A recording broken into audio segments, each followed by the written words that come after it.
C'est dans ce pavillon que vit la famille Marguerite.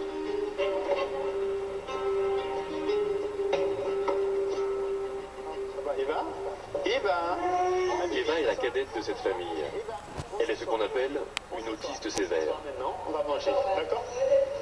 Ouais. On essaye de s'asseoir? Mais si, ma fille, mais si. Allez. Oh. Manger. On va manger. Maintenant, Eva, allez, on éteint la musique, tu passes à table. Allez, viens. Viens. Tous les midis, le même rituel. Réussir pour Muriel et André, ses parents, à la faire s'asseoir à table pour prendre son déjeuner. On essaye, on va faire un défi. Kelly, sa grande sœur, n'est pas de trop pour les aider. Tu t'assois? Ok, maintenant on enlève tout ça. Toute la famille est mobilisée. Et c'est souvent très compliqué. Hein? Allez, on va manger maintenant. Eva, Eva, et stop, stop, stop. Eva, sage, Eva. Bon, et ça va être facile.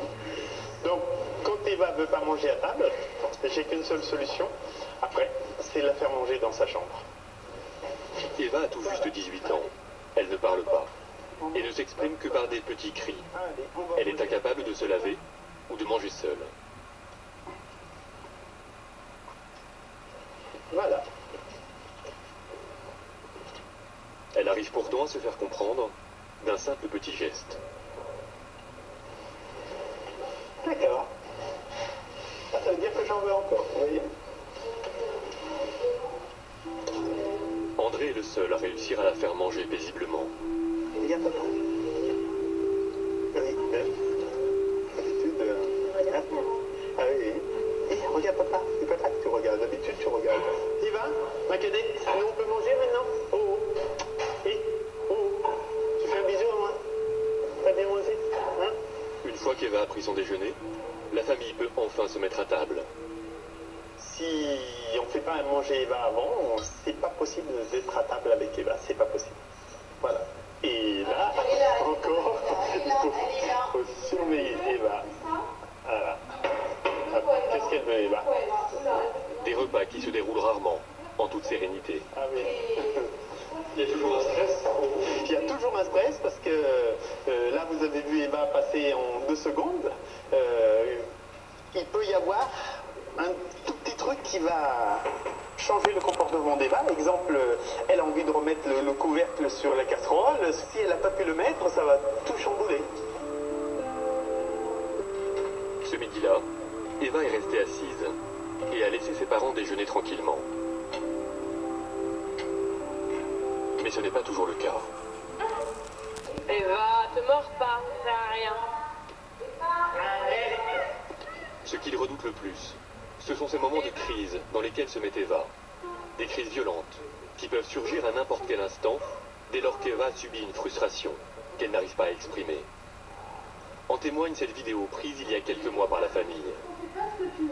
La jeune fille peut devenir extrêmement violente, s'en prendre à elle-même ou aux autres.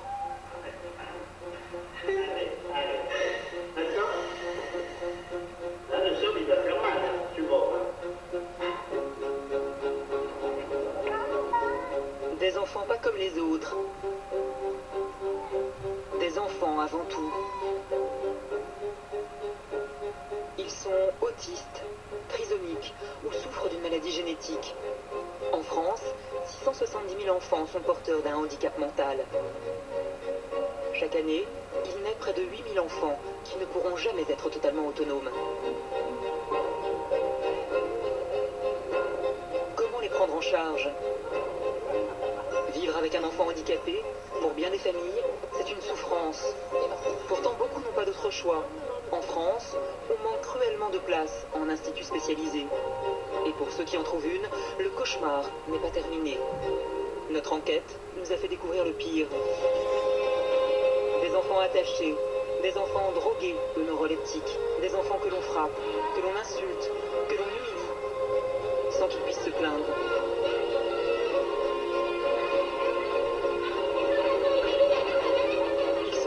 Dans de vieux châteaux transformés en instituts. Derrière ces murs, aucune caméra n'a jamais pénétré. Pour la première fois, nous allons vous montrer comment certains instituts traitent ces enfants handicapés. Lavés en groupe, garçons et filles mélangés, sans aucune intimité, ou enfermés toute la journée dans des cages de verre. Ça se passe en France aujourd'hui. révélation sur le calvaire que vivent ces enfants handicapés.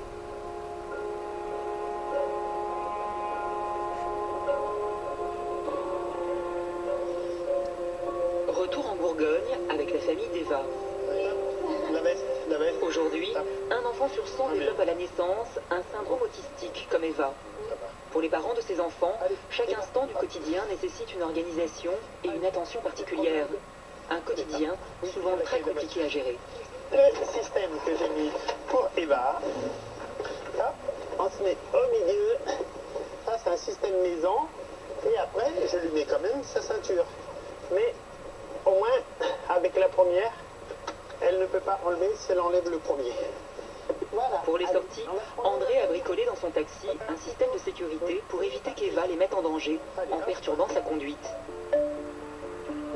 En ce moment, c'est la famille d'Eva qui s'occupe d'elle 24 heures sur 24.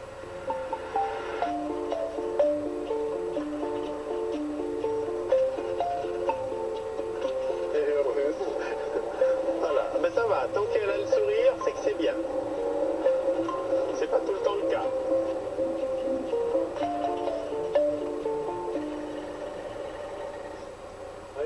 Non, je parlais pour nous, hein, c'est pas ça. Régulièrement, ils viennent se promener autour du lac. Une sortie en famille qu'Eva apprécie, mais que les parents d'Eva ne font pas à n'importe quel moment.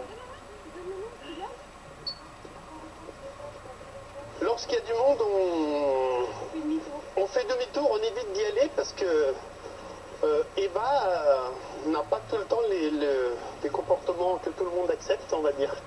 On a peur de temps en temps, quand il y a des enfants de bas âge, par exemple, on a peur de la réaction d'Eva parce que Eva peut très bien avoir envie d'aller chipper le bonbon d'une petite qui se promène tranquillement. Donc pour éviter ça, on préfère faire demi-tour et n'embêter personne.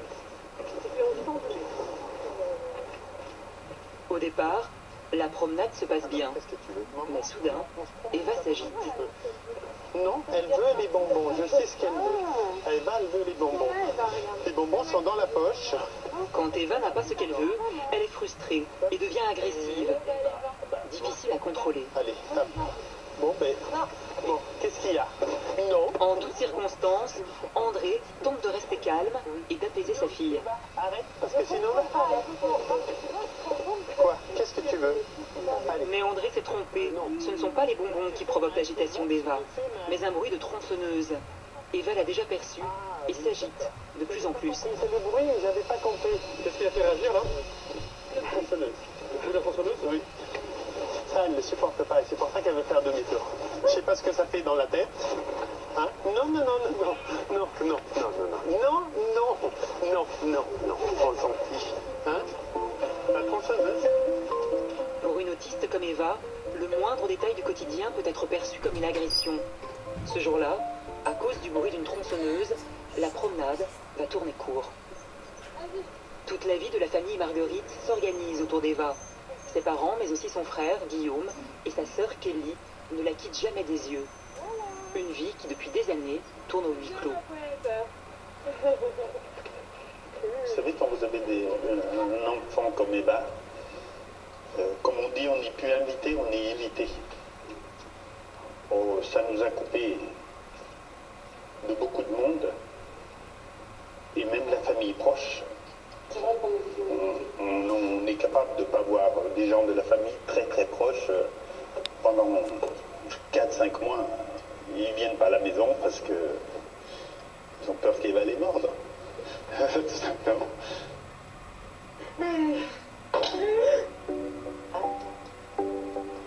Un entourage qui s'est coupé d'eux à cause de cette maladie qui peut rendre la jeune fille dangereuse. La vie d'Eva et de sa famille est rythmée par ces crises de violence. Alors, pour éviter que la jeune fille n'endommage la maison et surtout qu'elle ne se blesse, André a tout réaménagé. Là, vers la porte du couloir, avant c'était des portes, c'était du verre. Maintenant j'ai mis du plexiglas parce que Eva arrive à casser le verre à coups de poignet quand elle piquait des crises. Et on s'est fait peur une ou deux fois parce qu'elle en a cassé et elle s'est entaillée la main. Et depuis j'ai mis du plexi. elle tape, ça fait du bruit, mais une chose qui est sûre, c'est que ça ne casse pas et elle ne risque pas de se blesser. On voit ici, par exemple, ça c'est un dernier coup de tête qu'Eva a mis. La seule solution pour arrêter tout ça, ça a été d'habiller tout ce qui était à la hauteur d'Eva avec un contreplaqué. Du contreplaqué dans le salon, mais aussi dans le couloir ou dans la chambre d'Eva. Donc là, on pénètre dans la chambre d'Eva. On ne peut pas mettre de décoration à Eva parce que elle les arrache. Une décoration minimaliste et des attaches métalliques pour empêcher le lit de bouger pendant qu'Eva fait une crise. Eva demande une attention de chaque instant. Sa mère, Muriel, a dû se résoudre à quitter son poste de secrétaire. C'était il y a 18 ans. Depuis, elle s'occupe d'Eva 24 heures sur 24. Le père d'Eva, lui, est chauffeur de taxi et s'absente souvent. Alors pour pouvoir souffler, la famille a cherché un soutien, une place pour Eva dans un institut spécialisé. Seulement voilà, à chaque demande, un refus.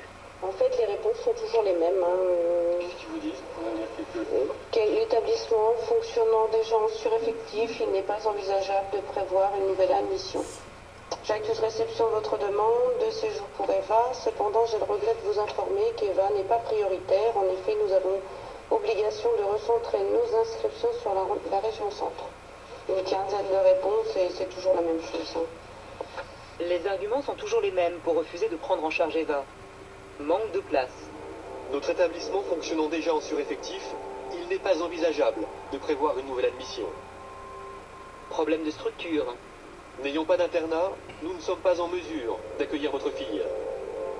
Handicap trop lourd à prendre en charge pour l'Institut. Mademoiselle Marguerite présente une intolérance avérée à la vie en collectivité. Bref, 15 réponses négatives, de quoi décourager les parents d'Eva. On abandonnerait facilement les recherches, je pense. Parce que bon, non, on espère toujours une réponse positive et quand ça arrive, malheureusement, voilà. On prend notre mal en patience quand même, on est très patient, mais bon, entendre toujours la même chose, c'est pénible. C'est très pénible. Faute de place dans une institution, les parents d'Eva ont dû se résoudre à faire appel à un cabinet de psychologues spécialisé dans l'autisme. Tu viens, Eva, on va travailler? Tu prends ton classeur, Eva?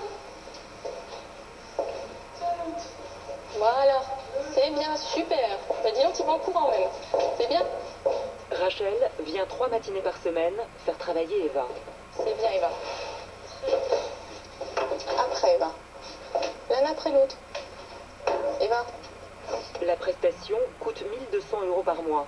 Elle est prise en charge par la sécurité sociale. Allez, vas-y. Ce matin, Marion, psychologue elle aussi, supervise son travail et les progrès d'Eva. Super. Elles utilisent de nouvelles méthodes pour faire progresser l'adolescente. Des puzzles simples pour développer motricité et concentration. Génial, Eva, c'est bien. Et ce classeur à images qui lui permet pour la première fois de communiquer avec ses parents. Tu veux et jus d'orange, Ça y est. et jus d'orange, et quoi? Et les clés. Alors les clés, c'est Rachel qui les a. C'est pas maman, Eva. Jus d'orange, et là, c'est les clés. À terme, qu'est-ce qu'on peut espérer? Est-ce qu'on peut imaginer qu'elle parlera, par exemple? Peut-être qu'elle pourra dire quelques mots. En tout cas, elle pourra communiquer librement avec son classeur.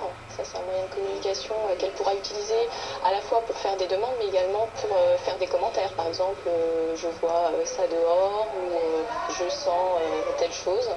Et puis, ce qu'on peut espérer, c'est qu'elle soit le plus autonome possible. De la toilette le matin, pouvoir prendre son petit déjeuner toute seule, etc. C'est bien, Eva. Super. Doucement, Eva.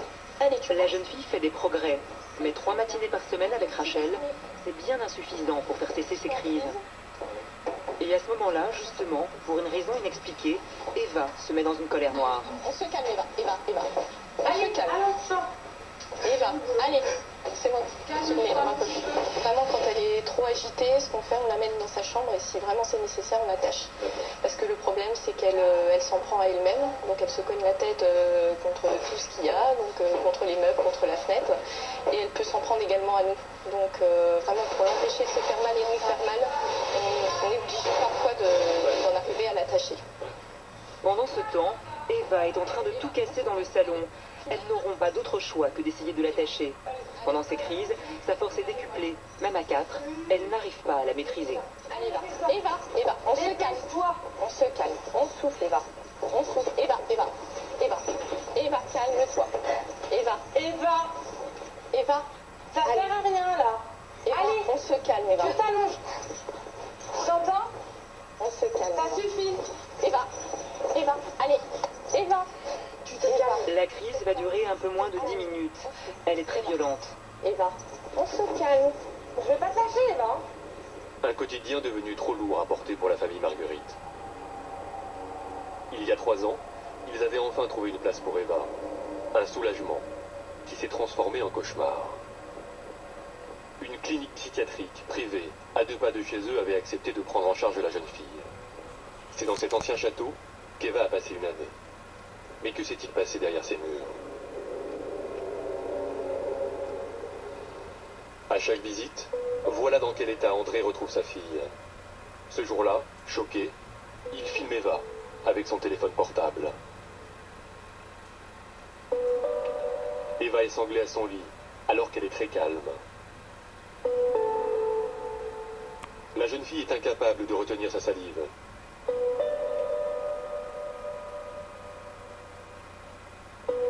Trois ans après, la douleur est toujours aussi présente pour la famille. Quand on arrivait, Eva était dans sa chambre, Les volets fermés, les volets fermés, noir complet et avec... attachés, et il y avait des excréments partout sur le mur, partout sur le lit. Et ça on a vu faire. Les images qu'on voit là, c'est des images qui fait mal au ventre. Ouais. L'adolescente n'a que 15 ans. Elle passe ses journées attachée à son lit, mais pas seulement. Elle est également bourrée de neuroleptiques hyper puissants. Ce sont des médicaments donnés normalement aux schizophrènes pour calmer leurs crises délirantes. Comme l'Aldol. Sur cette ordonnance prescrite à Eva, on peut lire 150 gouttes le matin, 150 le midi, 150 le soir et autant avant d'aller se coucher. Nous avons demandé l'avis d'un médecin spécialisé dans la prise en charge des enfants autistes. Éric Lemonnier est pédopsychiatre à l'hôpital de Brest. Votre première réaction, vous, en tant que pédopsychiatre? On peut considérer que cette prise en charge est maltraitante pour l'enfant. C'est totalement inadapté. Totalement. Quand je vois l'ordonnance qui est prescrite, on a une somme de traitements qui vont avoir pour effet cumulatif de provoquer un endormissement. Et on ne peut pas chercher de toute façon à ce qu'un individu dorme. Ça n'a pas de sens. Là, on a une inflation thérapeutique qui est folle. C'est une façon de faire qui date, quoi. Il y a 20, 30 ans, on n'avait pas les connaissances qu'on a aujourd'hui. On n'avait pas la compréhension du trouble qu'on a aujourd'hui. Et donc, c'était des pratiques qui étaient assez courantes à l'époque. Et heureusement, aujourd'hui, on a fait beaucoup de progrès là-dessus. Et derrière ça, c'est le reflet de l'ignorance. Hein. En médecine, quand on est ignorant, on devient incompétent. André interpelle alors le psychiatre qui a prescrit des doses de médicaments à Eva. J'ai dit, attendez docteur, vous êtes en train de donner un médicament, je ne vois pas du tout l'effet que ça fait. On me dit, oui, mais c'est très compliqué. Et en plus, il me disait, votre fille est très costaud. Mais moi, je suis plus costaud avec mes médicaments, donc je vais en venir à bout. Voilà ce qui m'a sorti exactement. Et de toute manière, si on n'était pas d'accord avec les médicaments, on nous disait clairement que si vous n'êtes pas d'accord, il faut reprendre Eva. Face à ce chantage, les parents d'Eva ne savent pas comment réagir. Ils sont confrontés à un choix impossible, voir souffrir leur fille en institution ou sacrifier leur vie de famille. Ils mettront plusieurs mois à se décider, pour finalement retirer Eva de la clinique. Quel était votre sentiment à ce moment-là? Comment vous vous sentiez? Parce que j'imagine que c'était... Coupable. On était coupable parce que laisser un enfant dans un endroit comme ça, pour moi, je pense que on était vraiment coupable. C'était pas non plus facile parce que moi, j'ai un métier qui m'amène partout en France tous les jours et mon épouse, tout seul, n'arrivait pas à faire face. N'arrivait pas à faire face et c'était la seule solution qu'on avait en attendant d'espérer de trouver un centre qui aurait bien voulu accepter. Nous avons cherché à entrer en contact avec la direction de la clinique. Personne n'a souhaité commenter le dossier médical d'Eva. Nous montons alors un stratagème pour obtenir un entretien avec le psychiatre qui a suivi la jeune fille. Je me fais passer pour un commercial et obtiens un rendez-vous. Une fois l'homme en confiance, je me dévoile.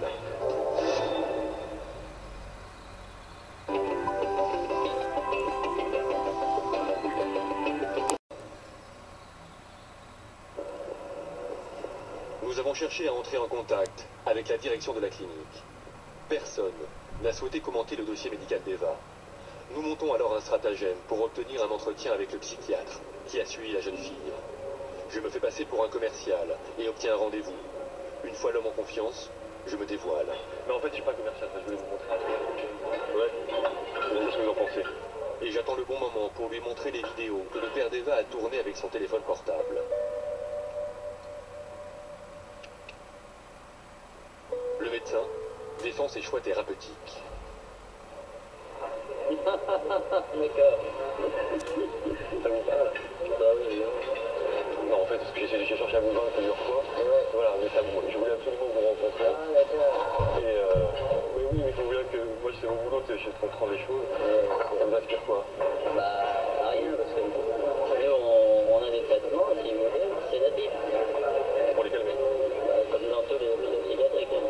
C'est un hôpital psychiatrique. Ouais. Ça se fait partout. Mais donc en gros, l'idée, c'est quoi? C'est la camisole chimique pour la... Vraiment, oui. Mais on fait ça pour tous les patients qui nous sont confiés les hôpitaux. À l'intérieur même de la clinique, le traitement administré à la jeune fille choquait certains. C'est ce que nous confirme un membre de l'équipe soignante. Il témoigne à visage caché, par peur des représailles. Est-ce que vous avez été choqué par le traitement qu'Eva a subi? À peu près dans la minute où je l'ai vu, ouais. Et puis jusqu'à la dernière minute où je l'ai vu. C'est, tu vois, une enfant là, qui vit, qui survit. Tu te dis, merde, qu'est-ce que je peux faire? Qu'est-ce que je peux faire? Et assez rapidement, à mesure de ton intelligence, bah, tu te rends compte que tu peux rien faire du tout. Qu'est-ce que tu veux faire? Tu vas aller détruire ou essayer d'aller taper dans le système qui fait que quelqu'un comme Eva est pris en charge comme ça. Ben non. Mais alors, pourquoi des psychiatres s'obstinent-ils à hospitaliser Eva dans ces conditions? Moi j'avais tendance à y apporter comme réponse, et j'étais pas le seul dans l'équipe à le voir comme ça, le prix de journée. Elle n'allait pas risquer de partir dans 2 mois. Parce qu'en aucun cas elle allait se mettre à être quelqu'un de socialement viable. Elle était irrémédiablement malade. Donc un prix de journée assuré sur une durée illimitée. Une rente? Une rente. Le prix de journée, c'est le montant que demande la clinique à la sécurité sociale pour prendre en charge la jeune fille. Plus de 400 € par jour. Le handicap d'Eva est pris en charge à 100%. André a gardé toutes les notes de remboursement. Ici, par exemple, pour 15 jours, 6 346,70. Et si on fait le calcul, on arrive à environ à une moyenne entre 10 et 12 000 € mensuels. 12 000 € par mois pour garder une petite fille confinée dans sa chambre. Une bonne opération pour la clinique. La prise en charge des enfants handicapés, c'est aussi une affaire de gros sous. Pour comprendre, nous avons pris rendez-vous avec le directeur de l'Agence régionale de santé de Bourgogne. C'est lui qui finance la prise en charge de tous les handicapés de sa région. Eva en fait partie. Pour cela, chaque année, il dépense 210 millions d'euros. Problème, il ne sait pas exactement comment est utilisé cet argent. Par exemple, on fait des contrôles ciblés sur la prévention de la maltraitance pour les structures qui accueillent des adultes et des enfants handicapés. Bon. Eh bien, cette année, on va en faire 2 en Côte d'Or, 2 dans la Nièvre, 3 en Saône-et-Loire. Donc, vous voyez, ça fait 7 par rapport à près de 160 établissements. Bon. Vous allez me dire, à ce rythme-là, il faudra 20 ans, enfin, un peu plus de 20 ans d'ailleurs, pour que chacun soit contrôlé. Très peu de contrôle donc, et impossible de savoir si l'argent est bien utilisé. On sait ce qu'on dépense. On sait que ce qu'on dépense n'est pas extravagant par rapport à ce qu'a été les dépenses d'années précédentes, tout simplement des standards. Mais on n'est pas en mesure de garantir la qualité de la prise en charge à partir des contrôles budgétaires qu'on fait.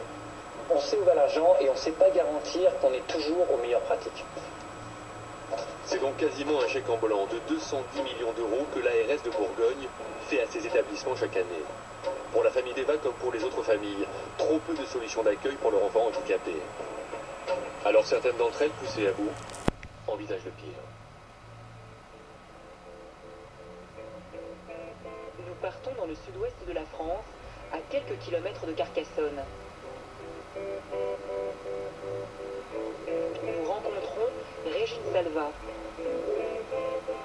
C'est l'histoire d'une mère qui a voulu mettre fin à la vie de son fils handicapé, par fatigue, désespoir, par amour. C'était il y a 14 ans. Rémi est atteint d'une maladie dégénérative. Très tôt, ses parents vont s'apercevoir que leur fils a un retard mental et moteur, ponctué de crises de violence. Avec les années, le handicap progresse. Les médecins ne décèlent sa maladie qu'à l'âge de 15 ans. C'est l'impuissance d'une mère à faire reconnaître le handicap de son enfant, sa solitude quand aucune institution ne veut le prendre en charge. C'était un soir de 14 juillet. Régine monte dans la chambre de Rémi. Il dort. Elle tente de l'étouffer avec un sac plastique. Je suis allée dans la chambre de Rémi pour... C'est difficile, hein, j'ai du mal à en parler. J'ai pu me souvenir de ces 3 minutes où j'ai basculé. Je me souviens surtout très fort que j'ai interrompu mon geste. J'étais venue au chevet de Rémi, de son lit. Et tout d'un coup de me réveiller, et de prendre très fort Rémi dans les bras, comme si j'avais sauvé mon enfant de cette autre femme. C'est difficile à exprimer.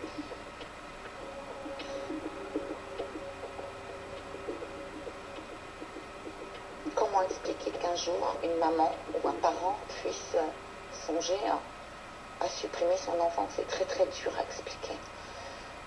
Il y a une accumulation on va dire, l'épuisement moral et physique qui doit jouer beaucoup.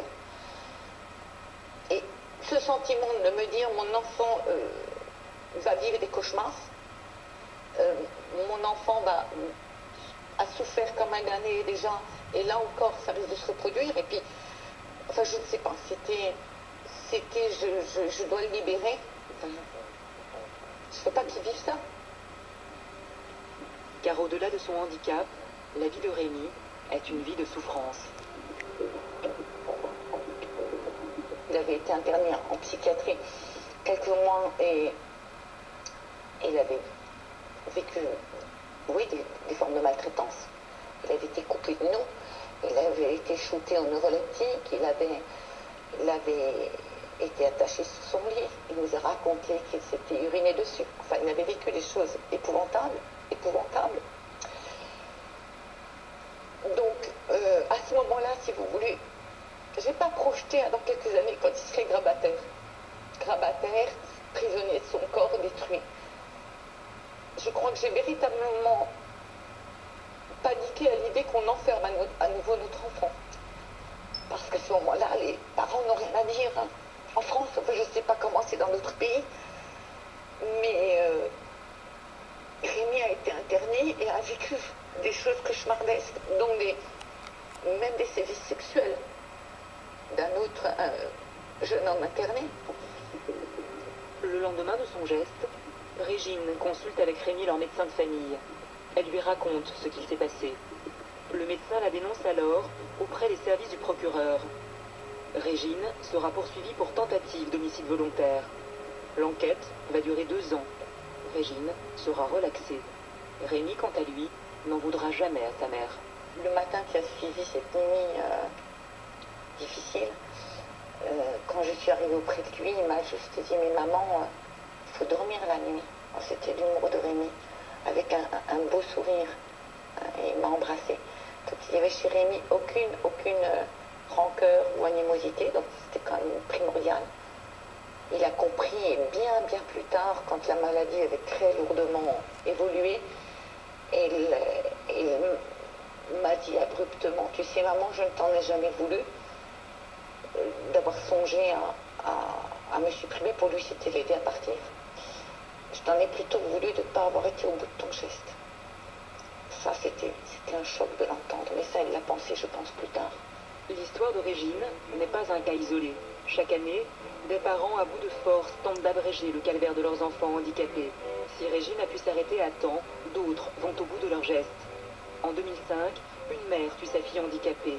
En 2011, c'est un agriculteur qui abrège les souffrances de son fils avant de se suicider. En 2013, un père usé tue son fils autiste. Je pense que beaucoup de parents qui ont des enfants malades ou avec des lourds handicaps, qui ont une véritable angoisse et terreur de ce qu'ils vont devenir sans eux, songent à supprimer leur enfant et s'interrompre. Après, on me l'a dit, des équipes médicales me l'ont dit que je n'étais pas la seule, pour m'aider à franchir l'étape de me pardonner. Nos parents, on n'est pas les plus à plaindre. C'est lui qui a vécu tout ça. Voilà.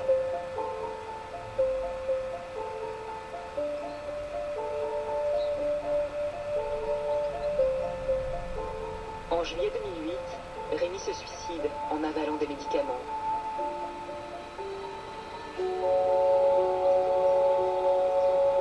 Aujourd'hui, Régine tente de se reconstruire.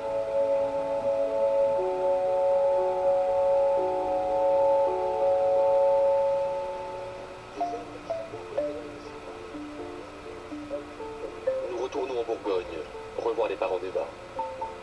La jeune fille autiste n'a toujours pas de place en institution. Ce matin, André et Muriel tiennent pourtant à nous montrer que la solution à leurs problèmes se trouve seulement à quelques kilomètres de chez eux. Là, on est à 5 minutes de la maison. Et là, on va passer devant un IME qui est à 5 minutes. Et pourtant, on a proposé une prise en charge d'Eva, ne serait-ce qu'une après-midi par semaine, qui nous ferait du bien. Et ils n'ont pas de place. Ça nous permettrait de retrouver un petit peu un semblant de vie, de famille avec les autres enfants. Mais bon, ils n'ont pas la place, donc ils n'ont pas la place. Qu'est-ce que vous voulez? C'est comme ça. Mais alors, pourquoi un établissement spécialisé si proche ne peut-il pas accueillir la jeune autiste? Nous y sommes retournés sans les parents d'Eva. Nous sommes reçus par le directeur de la structure. Pourquoi aujourd'hui une petite fille ne peut-elle pas être prise en charge dans un établissement comme le vôtre, qui se trouve si proche? Tout simplement, pour planter un peu le décor, il faut savoir que dans ce type de population, il y a toujours, avec mes excuses, mais je n'ai pas d'autre terme, ce qu'on appelle des incasables. On est toujours dans une frange de population où on n'arrive pas à trouver forcément le bon établissement. Ce qui est le cas de Marguerite. Ça pose un petit souci de la collectivité, parce qu'il y a des gens qui n'arrivent pas à vivre en collectivité aussi. Et du coup, malheureusement, la collectivité prime sur l'individu. On ne peut pas casser un collectif rien que pour la cause d'un individu. Le handicap d'Eva, jugé trop lourd, serait donc impossible à prendre en charge dans cet établissement pourtant spécialisé. Et quand bien même il pourrait l'accueillir, il faudrait attendre. Attendre. Ça, c'est les listes d'attente. Voilà. Au mois d'avril 2013, nous sommes à 102 personnes sur la liste d'attente. Je viens vous voir pour placer un enfant handicapé chez vous. Combien de temps je vais attendre? 20 ans. Vous devez attendre 20 ans, pourquoi? Parce que j'ai un agrément de 30 enfants Je ne vais pas sortir un enfant pour prendre le vôtre. Il me faut soit l'autorisation, soit augmenter l'agrément, soit qu'un enfant décède ou change de département. Sinon, je n'ai pas de place de libre. Vous avez dit de temps, c'est 20 ans. Bah, je caricature en disant ça, mais c'est la réalité. Impossible donc pour André et Muriel de pouvoir espérer mettre un jour Eva dans ce centre. Mais tout n'est peut-être pas perdu.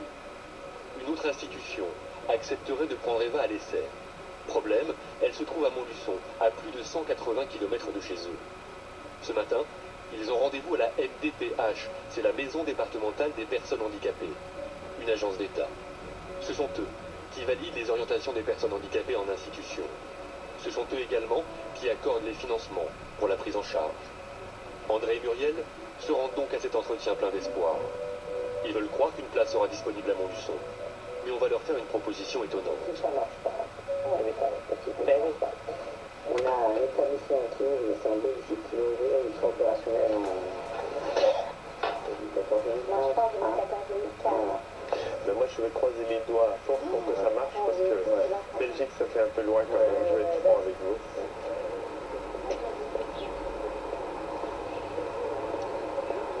Si l'intégration d'Eva venait à mal se passer à Montluçon, ils nous proposent la Belgique, et moi je suis pas trop. Ils nous ont vanté la qualité d'un établissement qui est en train de s'ouvrir, qui s'ouvrira en 2014-2015. Moi je suis pas trop pour.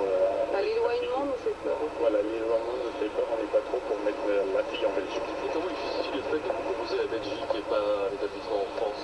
Ben, je pense que c'est parce qu'il n'y a pas de structure en France, justement. Hein, Oui, on parce n'a qu'en- pas la possibilité, et eux non plus, de faire autrement. André et Muriel n'ont aucune intention d'envoyer Eva en Belgique. S'il manque des places dans les institutions en France, là-bas, les handicapés français sont les bienvenus. C'est ce qu'André et Muriel vont nous aider à démontrer.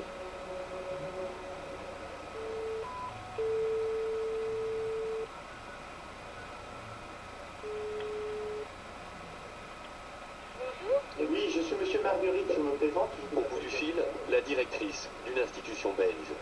L'accueil est tout de suite chaleureux. Alors, écoutez, monsieur, de la place, oui, je vais en avoir ici dans un mois ou deux. Dans un mois ou deux, vous allez avoir de la place. Oui, oui, je vais avoir de la place. Voilà, donc je crois que vous êtes rassurés. Oui, c'est déjà Obtenir une place dans un centre en Belgique, ça paraît simple comme un coup de fil. Alors qu'en France, il faut attendre 20 ans.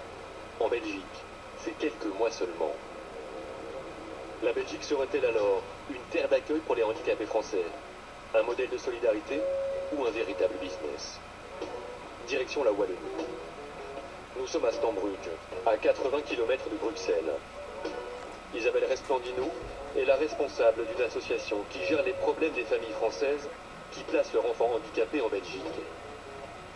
Elle s'est intéressée au phénomène car elle est la maman d'un enfant autiste. Wolfgang a 9 ans. Ces derniers temps, le petit garçon a beaucoup progressé, car Isabelle a réussi à lui trouver une place dans une école. Mais ce n'est pas le cas pour toutes les familles.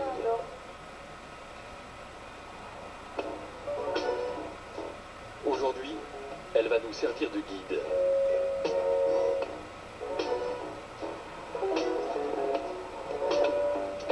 Ces centres, comme celui-là, ou encore celui-ci, elle les appelle des usines à français. Car les handicapés français sont ici une source de revenus, et ils peuvent rapporter gros. Dans la rue, on les reconnaît à leur t-shirt rouge. C'est un des plus grands établissements de Belgique qui accueille le plus de Français. Dans ce château, plus de 500 enfants sont pris en charge. À quelques kilomètres de là, un autre centre, plus petit, dans cette maison grise. Dans la région, il en pousse comme des champignons, et de toutes les tailles.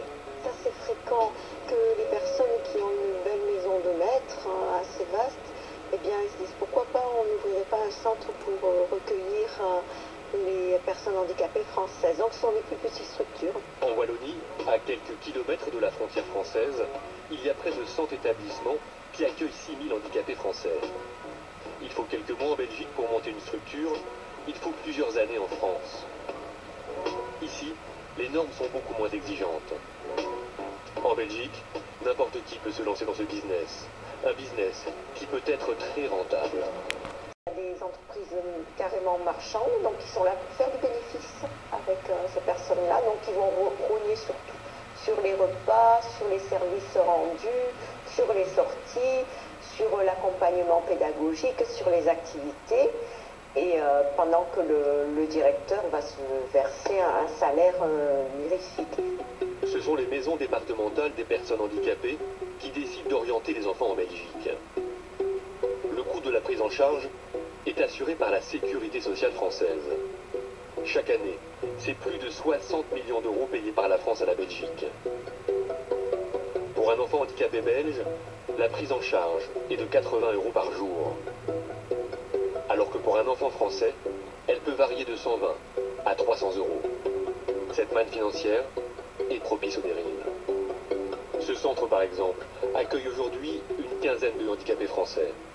Nous avons pu consulter un rapport confidentiel de la WIP, l'agence wallonne pour l'intégration des personnes handicapées. Cette institution y est pointée du doigt. Suspicion d'abus de biens sociaux. Problème de rémunération des administrateurs. Suspicion de normes de salubrité des bâtiments non rencontrés. En d'autres termes, la WIP suspecte les administrateurs de l'institution de s'enrichir plus qu'ils ne devraient, tout en proposant des conditions d'accueil douteuses. Nous avons voulu en savoir plus. Ce centre, c'est celui dans lequel André et Muriel peuvent obtenir une place pour Eva. Ils ont accepté de nous rejoindre en Belgique pour le visiter. Nous filmons en caméra cachée. Bonjour madame. Nous sommes accueillis par une responsable de l'établissement. Pour 180 euros par jour et par pensionnaire, versés par la France, voilà dans quel type de locaux sont accueillis les handicapés français. Pour commencer la visite, nous sommes conduits dans la plus belle partie de l'institution, le jardin. La façade de la maison est belle et les arbres sont en fleurs. Ça, c'est pour l'apparence. Car au fond du jardin, changement de décor. Ces bâtiments en travaux sont censés servir de salle d'activité pour les pensionnaires. Depuis 2 ans, les travaux n'ont pas avancé.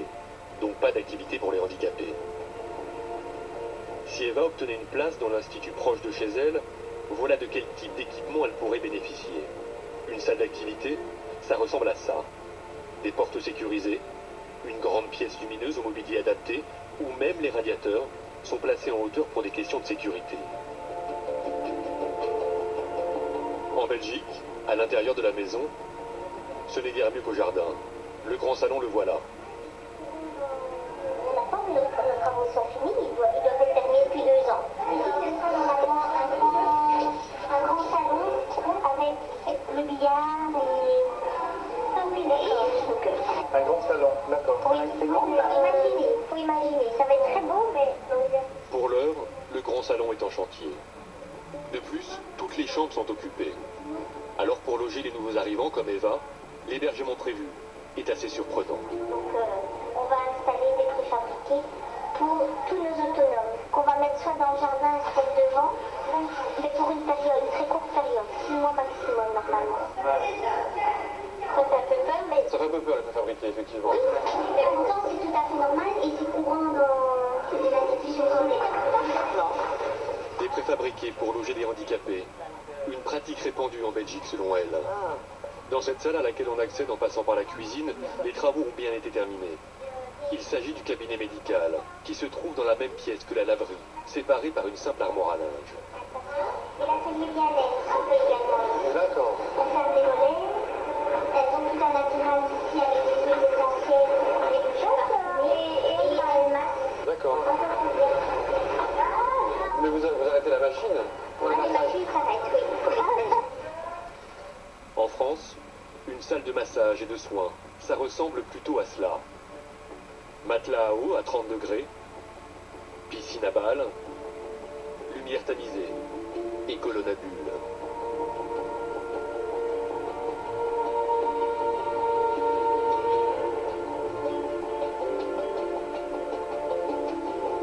Dans ce centre belge, les repas se prennent dans cette pièce exiguë.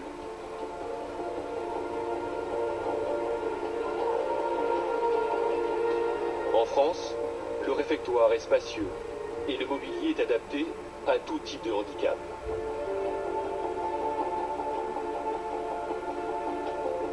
En Belgique, de la place il y en a, mais les infrastructures sont très loin de satisfaire aux exigences françaises. Normal, le but ici est de faire un maximum de profit. Et pour cela, il existe des astuces. Exemple dans ce centre, pour rendre l'activité très rentable, les administrateurs ont trouvé un stratagème que dénonce une fois encore la WIP. 2 administrateurs facturent mensuellement des loyers exorbitants de l'ordre de 12 000 € par mois. En d'autres termes, comme la maison leur appartient, les 2 administrateurs facturent à l'institution qu'ils dirigent 12 000 € de loyer qui tombent donc directement dans leur poche. Une belle opération. Nous avons retrouvé l'un des 2 administrateurs. Il accepte de nous recevoir, mais ne veut pas être filmé. Sans aucun complexe, il va nous révéler les coulisses de son business. Nous le filmons, en caméra cachée. Je fais le truc, mais c'est rentable. C'est rentable. Ah oui, ça peut être extrêmement rentable. C'est pour ça qu'on parle d'usine, hein. Vous avez gagné combien à ce moment-là, grâce à ça? Combien on s'est rémunéré? Ouais. Moi j'en ai 28 000 €. Mensuel? Ouais. C'est un milieu qui n'est pas, c'est pas sain, c'est clair. À un certain moment, c'était pas sain. On brasse beaucoup d'argent avec. C'est peut-être ça tout le paradoxe, je ne vais pas me défendre, mais avec des gens qui ne sont peut-être pas la conscience de ce qu'ils font. Il va même aller plus loin, notamment à propos de l'usage des médicaments.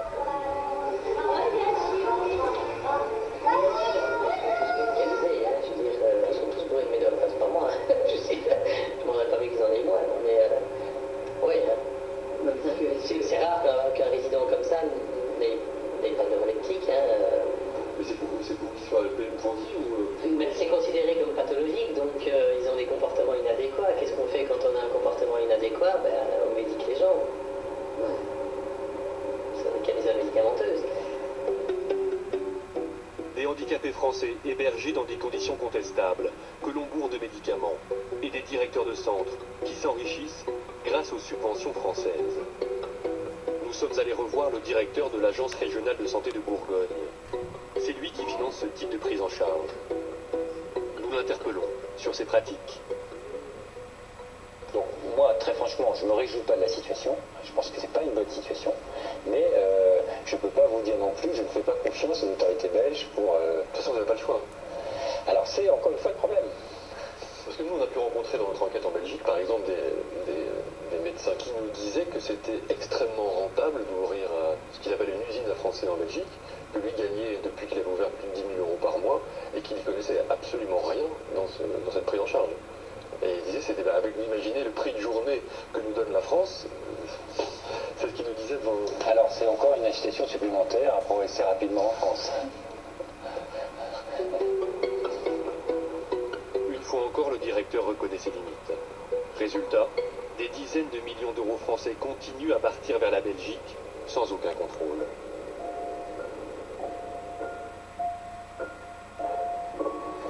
Obtenir une place dans une institution pour un enfant handicapé en France, c'est quasiment mission impossible. Certains parents y arrivent pourtant. Mais est-ce pour eux un soulagement? Pas toujours. Certains le regrettent amèrement. Nous sommes à Monchy-le-Preux, une petite commune de la banlieue d'Arras, dans le nord de la France. Dans ce château, un institut médico-éducatif accueille plus de 50 enfants handicapés. Entre les murs de ce château, à l'abri des regards, les enfants étaient humiliés, frappés, insultés. Témoin de ces actes, un agent d'entretien décide de filmer. Des images violentes, des insultes, des cris, des coups.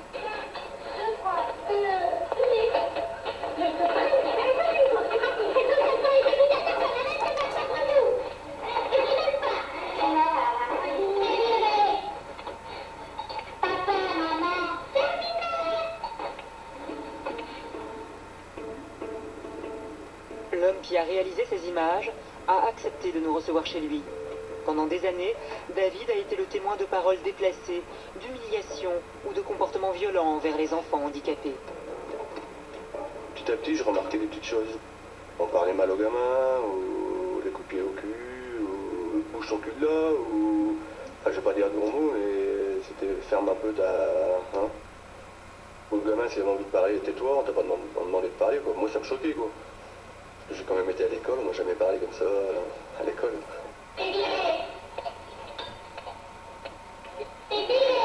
On se moquait du gamin, il a fait pipi dans sa culotte. Tous les gamins sont dans les toilettes, on met un gamin sur une cuvette, et ben la porte elle est grande ouverte, quoi. C'était quand même, il y a des gamins quand même de 10-12 ans, quoi.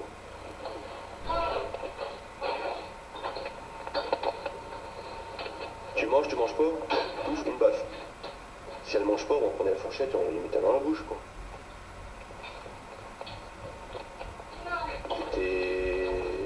C'était plus considéré comme des enfants, quoi. À plusieurs reprises, il va dénoncer ces actes de violence à sa direction, sans être entendu. Il décide alors de recueillir des preuves. Je me suis dit, je vais filmer. Bon, je vais pas filmer avec un téléphone portable, ça marchera pas. Donc je me suis acheté une petite montre espion. Et j'allais manger, je mettais ma montre, je mettais en route et je savais que ça allait se passer, ça se passait tout le temps. Ça m'a coûté une petite centaine d'euros, mais ça valait la peine, quoi, pour les gamins. Et à chaque fois qu'il déclenche sa montre, il filme une scène de maltraitance. Il y a 5 minutes pour la petite toilette, elle a rien fait. Une pratique banalisée selon lui, que tous les membres de l'établissement cautionnaient. Tout le monde était au courant, tout le monde voyait. Tous les éducateurs voyaient.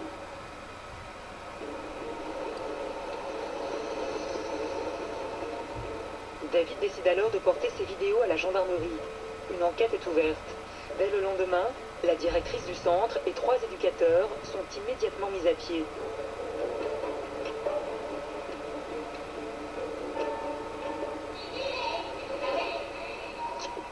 Nous montrons les images tournées par David au docteur Lemonnier. On a des gens qui se sont laissés aller à donner des coups, ce qui est totalement inadapté et interdit. Comment les enfants handicapés perçoivent-ils cette violence-là? Ils aperçoivent comme tous les enfants de la Terre. Et ils aperçoivent d'autant plus qu'ils ont des difficultés dans leur processus de pensée à construire les nuances. C'est-à-dire qu'elles sont prises d'une façon abrupte. Et donc elles sont d'autant plus effroyables qu'elles sont prises d'une façon abrupte. Alors après, les conséquences psychologiques de prendre des coups, ben, évidemment, ils apprennent ça. Et donc soit ils le reproduisent, soit ils s'arrangent pour en prendre, soit... Enfin, comme tous les enfants de la Terre, là encore, on a les mêmes conséquences psychologiques.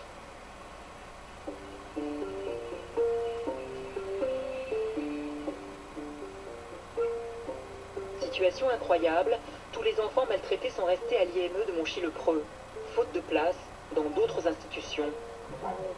Nous avons retrouvé l'un de ses pensionnaires. Kevin a 13 ans, il est trisomique. Le week-end, Kevin est en famille avec sa mère, son beau-père et sa sœur jumelle. Il a intégré l'institut de Monchy-le-Preux il y a 4 ans. Lui aussi a été victime de maltraitance. Sur ces images, une éducatrice lui hurle dessus, puis lui tire violemment l'oreille.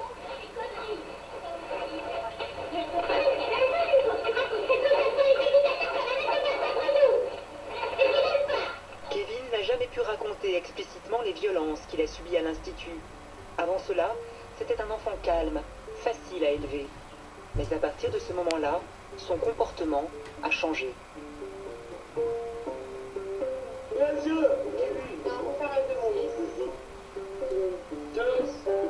C'était un enfant très calme. On pouvait faire tout ce qu'on voulait avec Kevin. Et après, ça s'est dégradé. Il claquait, je vous dis, il claquait les portes, il se levait le matin, il criait, il faisait mal à sa sœur. Moi, il me donnait des coups de pied, il me donnait des coups de poing. C'est vrai que quand il y a eu ça, il écoute ça, il faisait mal à tout le monde parce que pour extérioriser sa colère. Voilà. Et t'as quel âge? 10 ans. 13 ans. Tu vas bientôt avoir 14 ans. Et tu vas bientôt faire de la couture. Lorsqu'il est en famille, Kevin a le sourire. Mais lorsque le matin, il doit retourner à l'IME, c'est une autre histoire.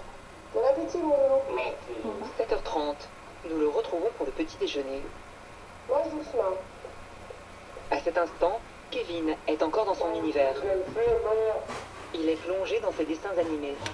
Tu vas passer une bonne journée encore à l'école?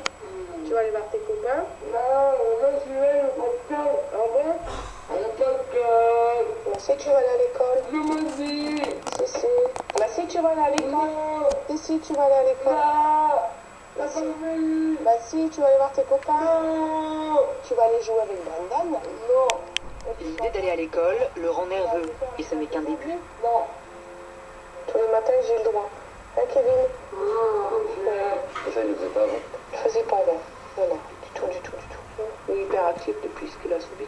Pour Kevin, tout est bon pour retarder le moment du départ. Il prétexte avoir mal au ventre ou il cache son cartable. Bon, il est où ton sac? S'il te plaît, cherche-moi ton sac. Alors tu me l'as planqué où? Bon, bah nous n'avons pas le sac. Nous n'avons pas de sac d'école aujourd'hui. Tu veux pas y aller? Non. Bon, Ce matin, il faudra plus de 30 minutes à sa mère avant de réussir à le convaincre de partir, sans son sac. Comment ça te va? À 8 heures, un bus vient le chercher. Bonne journée. Au revoir.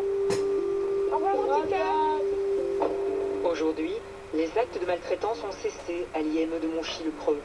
Mais Kevin en conserve des stigmates, une souffrance qu'il exprime encore violemment en déchirant ses vêtements.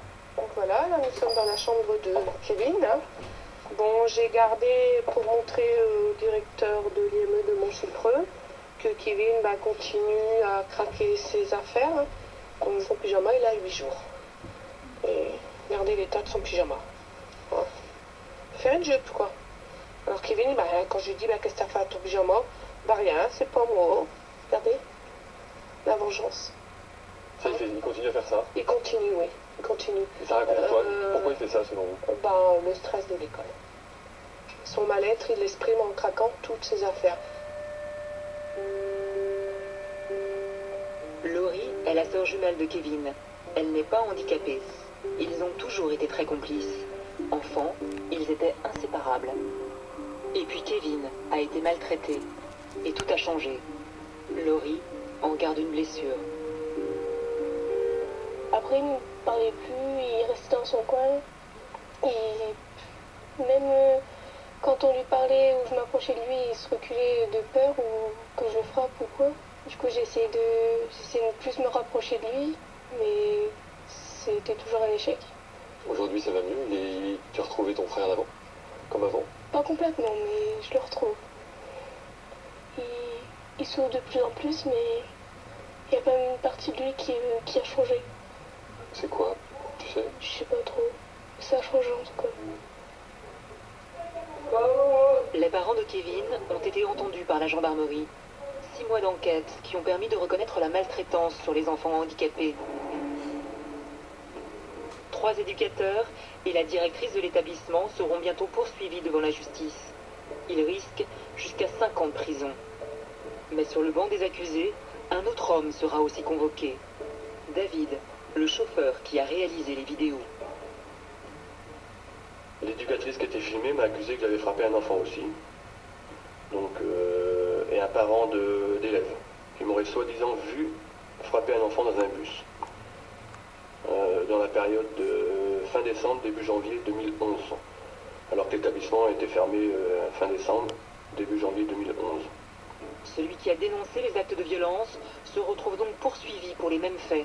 La situation paraît aberrante. David le vit mal. Il travaille toujours à l'IME de Monchy-le-Preux. Depuis qu'il a osé rompre la loi du silence, ses collègues ne lui adressent plus la parole. Tout le service éducatif en veut. Pourquoi? J'aurais pas dû. J'aurais pas dû. J'ai même eu une menace de... Je sais que c'est toi qui as pris des films. Tu as jeté un pavé dans la mare, tu vas en subir les conséquences. Moi, j'ai une maison à payer.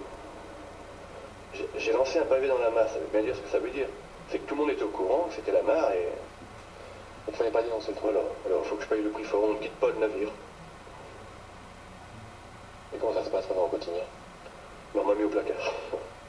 Je suis dans un placard à balai. Isolé dans sa vie professionnelle, David déprime et cela rejaillit sur sa vie familiale.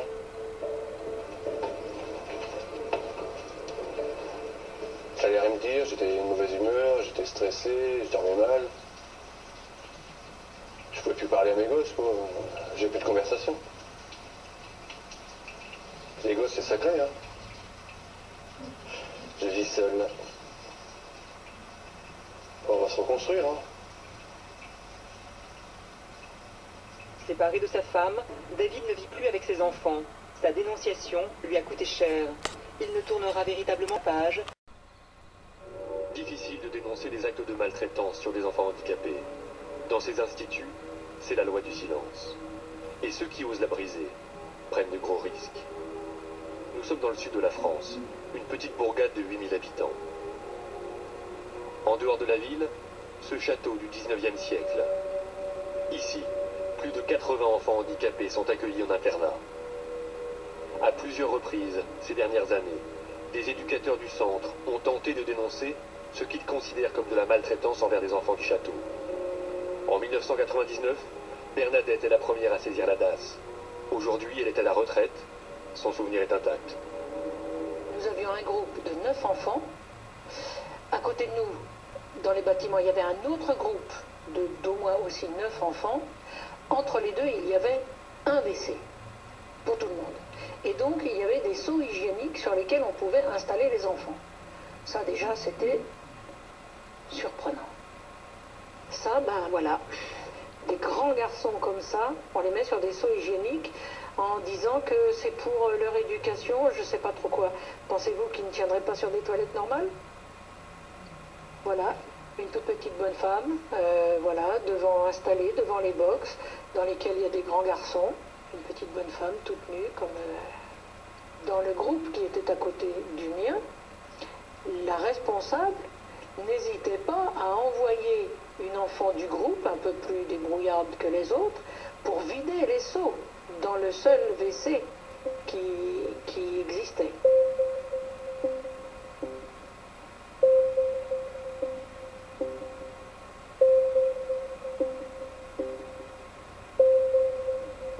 Le dortoir dans lequel dormaient les enfants de mon groupe était immonde.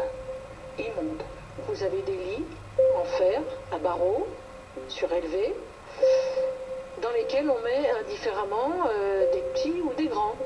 Alors le lit fait 1,20 m, si l'enfant fait 1,50 m, eh ben, il a le même lit, 1,20 m. Il dorme un petit peu recroquevillé, etc. Parce que de toute manière, il faut faire avec l'espace qui leur est imparti.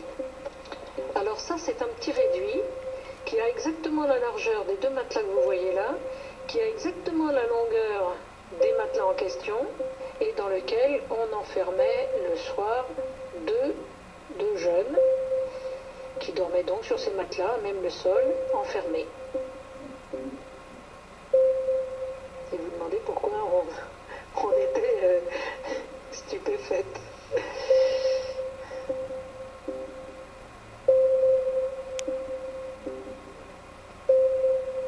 L'éducatrice adresse un long courrier à la DAS. 6 pages, dans lesquelles elle énumère tous les dysfonctionnements du centre. 35 points au total. Absence de toilettes, dortoir vétuste, manque de personnel et mauvais traitement. La DAS fait une enquête, les services de police aussi. Au bout de 2 mois, les rapports d'enquête concluent. Chaque fait dénoncé est expliqué par une nécessité thérapeutique. En conséquence, les faits constatés ne peuvent en l'état être qualifiés pénalement. L'affaire en reste là, mais pas pour tout le monde. Nous avons été licenciés dans un premier temps pour faute lourde, sans indemnité, sans préavis, pour avoir transmis aux autorités un feuillet de 5 pages qui, selon eux, était mensonger, relatait des faits mensongers. Donc nous avons été licenciés, et puis il y a eu plainte contre nous. Qui vous attaquait? Les responsables de la maison, monsieur et madame. Celles qui ont parlé sont poursuivies en diffamation. Les 2 éducatrices seront condamnées à verser près de 5 000 € de dommages et intérêts à l'IME. Vous vous retrouvez avec une condamnation comme ça, bah vous risquez pas de retrouver du travail le lendemain, hein. C'est clair. Hein. On savait l'une et l'autre qu'on prenait des risques, mais on voulait que ces enfants soient traités d'une manière digne. Et là, on a échoué. C'est tout.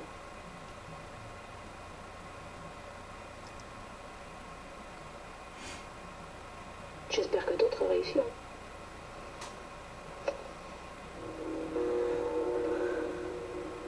5 mai dernier, 14 ans après la première affaire, une nouvelle dénonciation vise l'IME. Cette fois, c'est le département santé de la CGT qui monte au créneau. Le syndicat représente des éducateurs. Ils souhaitent garder l'anonymat pour révéler ce qu'ils considèrent comme des dysfonctionnements de l'IME, les mêmes qu'en 1999. Des résidents dorment dans des lits trop petits. Au moment de la toilette, il est impossible de respecter l'intimité. Les WC sont inexistants ou insuffisants.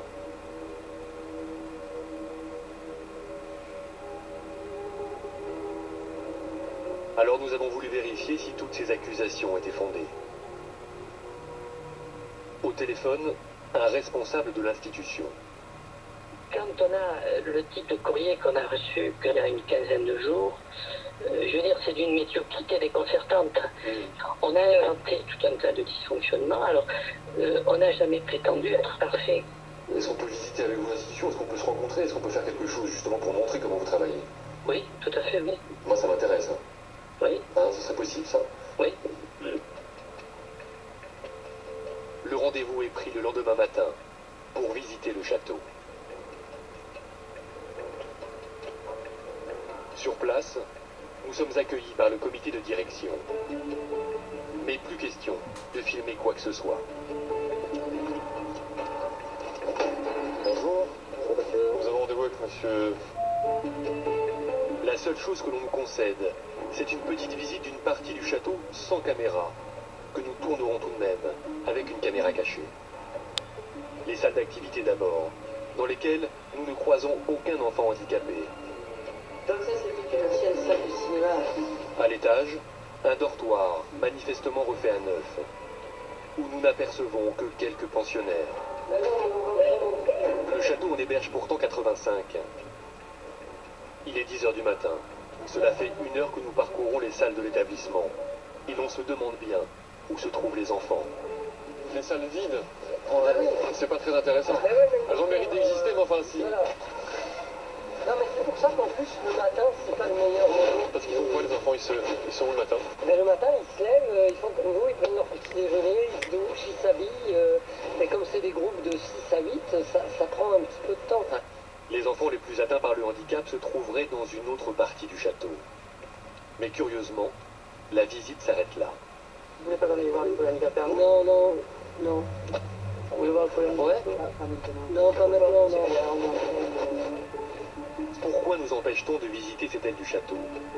Pour le savoir, nous avons cherché à entrer en contact avec les éducateurs. Mais au château, les membres du personnel ont tous en mémoire l'expérience douloureuse de 99, de celles qui ont porté plainte.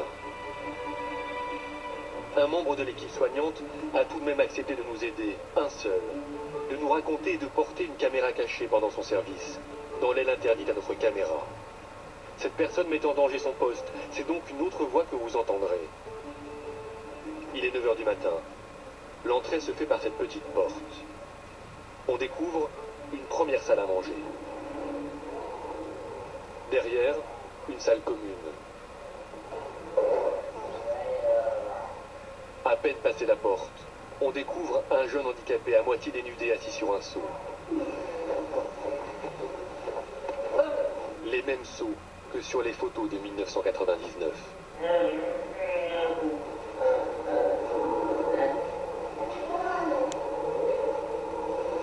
Si les enfants sont sur des seaux, c'est qu'à l'étage, il n'y a que 2 toilettes.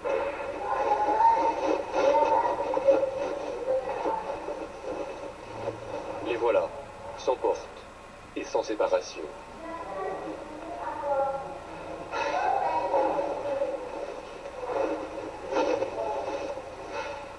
Aucun respect de la pudeur des enfants pendant la toilette du matin. Dans cette salle, ils sont une dizaine d'enfants, garçons et filles, tout âge confondu. Un adolescent est douché devant les autres. À ses pieds, un autre est sur un seau. Derrière, un troisième en pyjama est dans son fauteuil roulant. Là, c'est une jeune fille qui s'approche d'un évier en se déshabillant. Seule.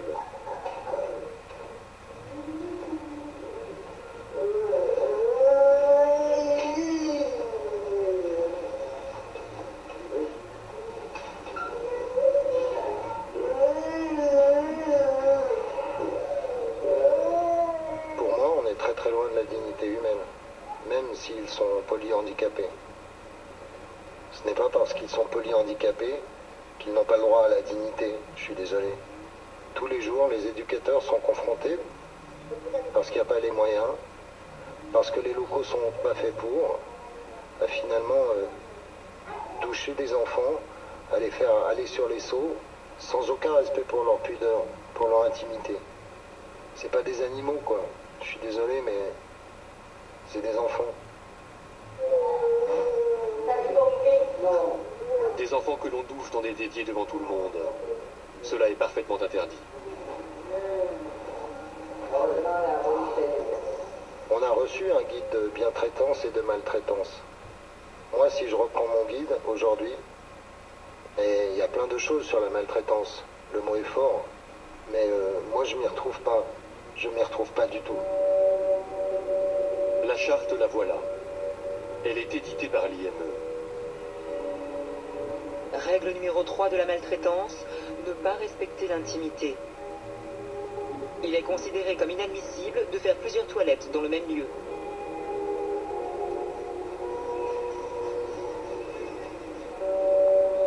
Et ce n'est pas tout. Dans cette même pièce, on fait dormir des enfants. Ils sont dans des lits à barreaux trop petits. Souvenez-vous, les mêmes qu'en 1999. La visite de l'aile se poursuit. Notre infiltré descend à la cave. Là, une autre chambre à coucher avec des lits superposés. Comment des enfants handicapés peuvent-ils se coucher en hauteur? En face, des cages de verre de 3 mètres carrés, fermées à clé, sans poignée. Il est 10 heures du matin, les enfants y sont encore enfermés. Pourquoi les met-on dans les box? On les met dans des box, mis à part un résident qui y est parce qu'il est violent et qui relève plus d'une prise en charge psychiatrique. Les autres sont mis dans les box parce qu'il n'y a pas de place ailleurs, mais pas parce qu'ils sont dangereux. C'est-à-dire qu'ils sont enfermés? Oui. Par manque de place? Oui. Et comment vous le viviez, vous, de voir des enfants comme ça, enfermés? C'est violent. C'est violent parce que les box sont des cages de verre, et clairement, quand ils sont enfermés, je suis désolé du terme, on se croirait aux zoo. Il y a des enfants, même s'ils ont une déficience mentale, ils sont quand même en capacité de vouloir sortir.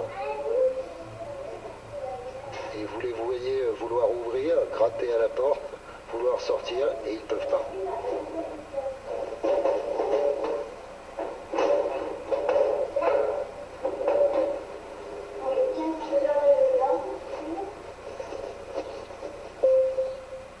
Notre infiltré repasse au château le soir même à 19h. Il sait qu'à cette heure-ci, il ne croisera aucun membre du personnel.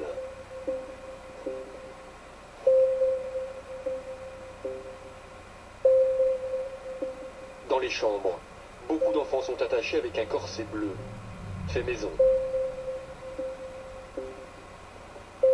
La plupart des enfants sont encore éveillés. Aucun adulte pour les surveiller. Comment est-ce possible? Nous avons demandé une explication à notre infiltré. Les enfants sont attachés à partir de 18h, heure du coucher, jusqu'au lendemain, 8h, heure du lever. Ils mangent à 17h, donc en une demi-heure, 3/4 d'heure, ils ont mangé. À partir de 18h, on commence à les coucher jusqu'à 19h. À 19h, l'équipe éducative s'en va et de 19h à 20h, les enfants, pour beaucoup, sont attachés, sans surveillance. Ce qui fait que si jamais il y a un risque d'incendie réel, ça peut arriver, il n'y a personne. Et des enfants attachés, endormis ou pas, il y en a dans chaque recoin. Dans une salle de bain, mais aussi dans un local à provisions.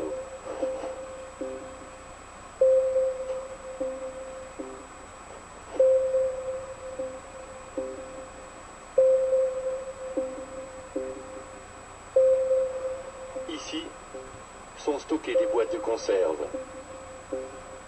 Bien sûr, l'enfant est attaché,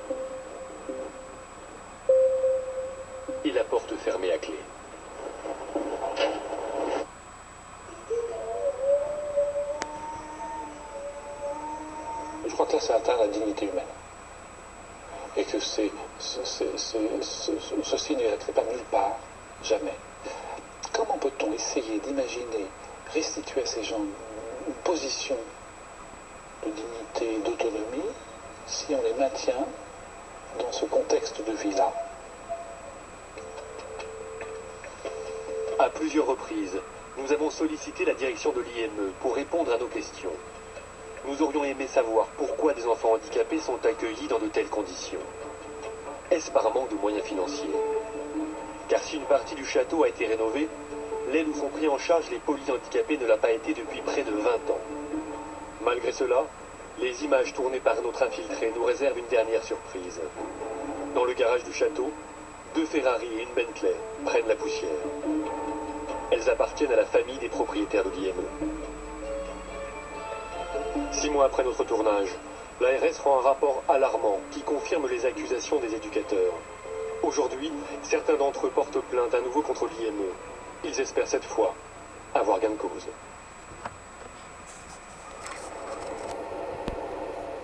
Arras, 7 h du matin.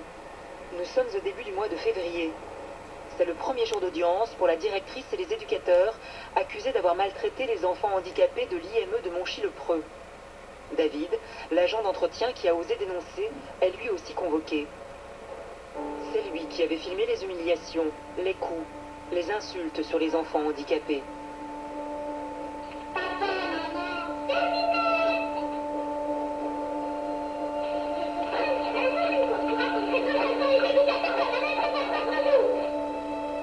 Avant de rejoindre le tribunal, il s'arrête boire un café. Il est stressé. La presse régionale annonce le début du procès. L'affaire a défrayé la chronique dans la région. Je sais qu'il y a l'affaire IME dedans. Soupçon de maltraitance sur les handicapés à Monchy-le-Preux. Ils disent que j'ai juste apporté de l'eau au moulin. Parce qu'il y avait déjà eu des doutes avant, quoi. Les débats s'annoncent animés et passionnés. Eh ben, je serai patient. Vous vous sentez comment ce matin? Avant le procès? Fatigué. Qu'est-ce que vous êtes envie en gros de ce procès? La relax. Hein. La relax.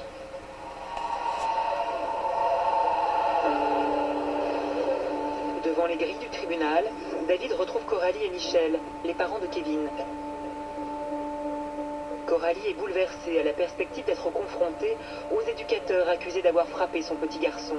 Elle est réconfortée par une autre maman. Je sais que c'est pas facile, hein. Alors, courage, hein. Faut tenir pour votre fils. Il n'y a pas le choix. Je sais que ça nous a pourri la vie, ça, on sait très bien, mais bon. Avant de rejoindre la salle d'audience, David retrouve son avocate. Elle lui donne ses dernières recommandations et se veut rassurante.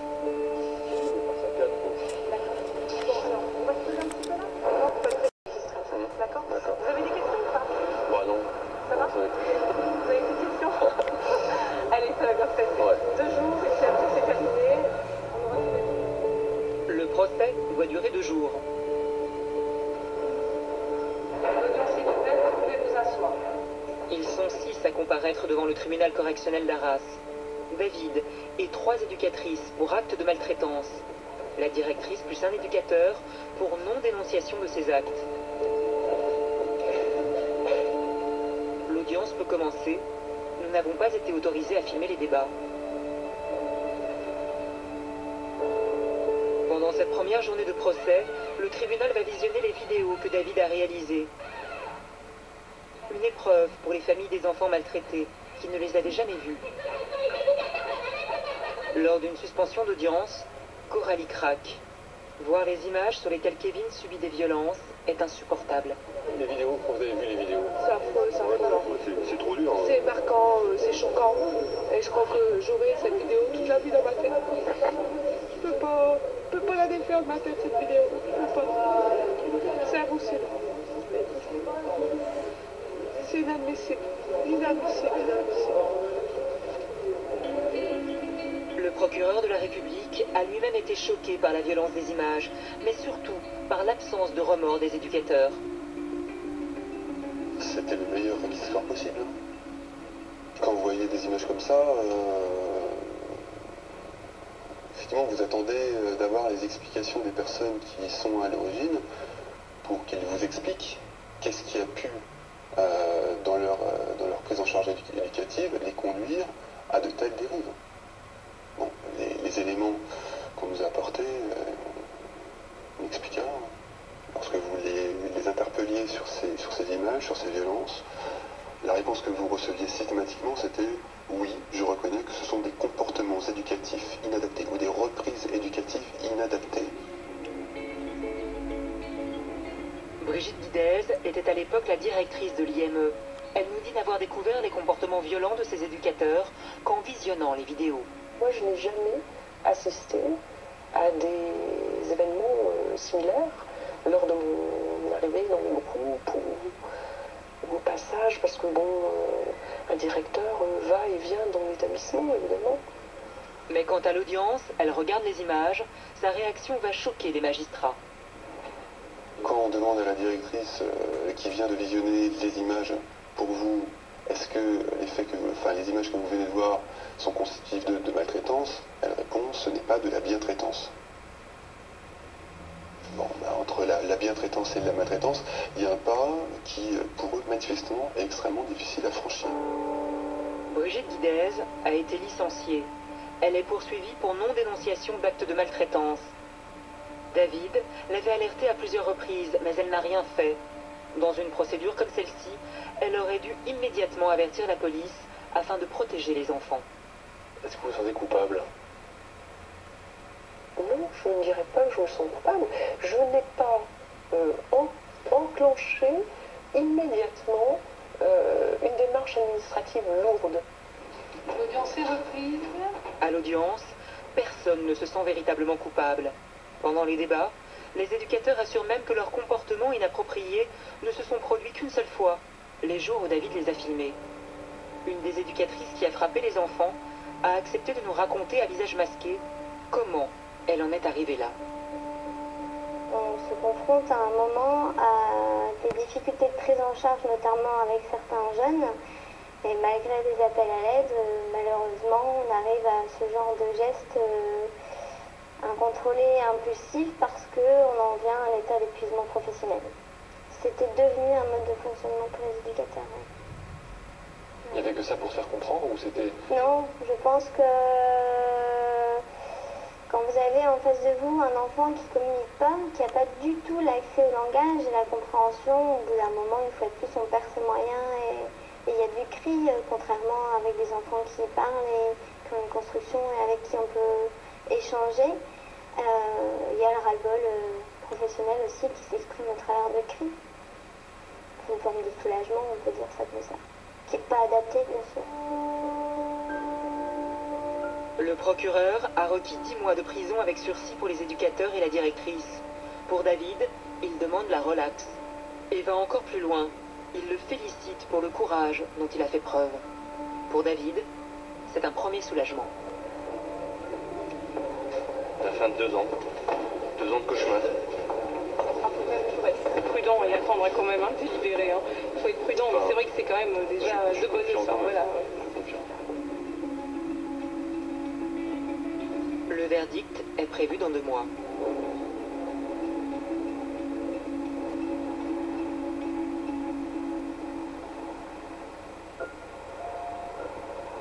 Début avril. Aujourd'hui, David, la directrice et les éducateurs de l'IME de Monchy-le-Preux vont être fixés sur leur sort.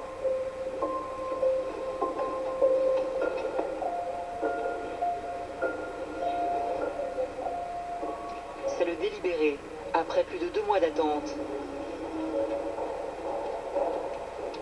Le verdict tombe. La directrice va écoper d'une peine de 6 mois de prison avec sursis. Les éducateurs seront condamnés à des peines de 8 à 10 mois de prison avec sursis. David, lui, est définitivement relaxé.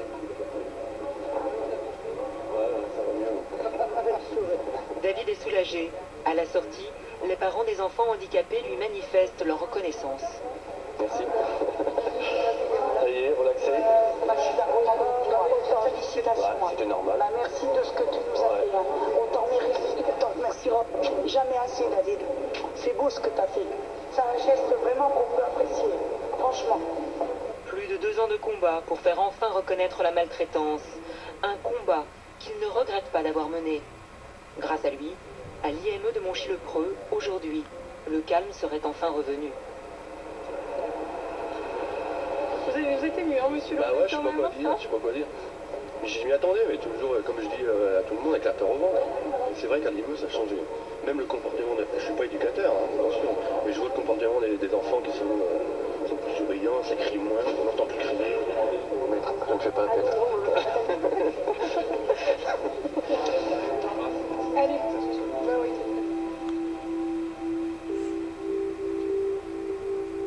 La mère de Kevin ne veut pas s'arrêter là. Elle a fait appel de la décision de justice. Elle réclame des peines plus lourdes pour les éducateurs qui ont frappé son fils. Les dossiers de maltraitance en institution arrivent rarement devant les tribunaux.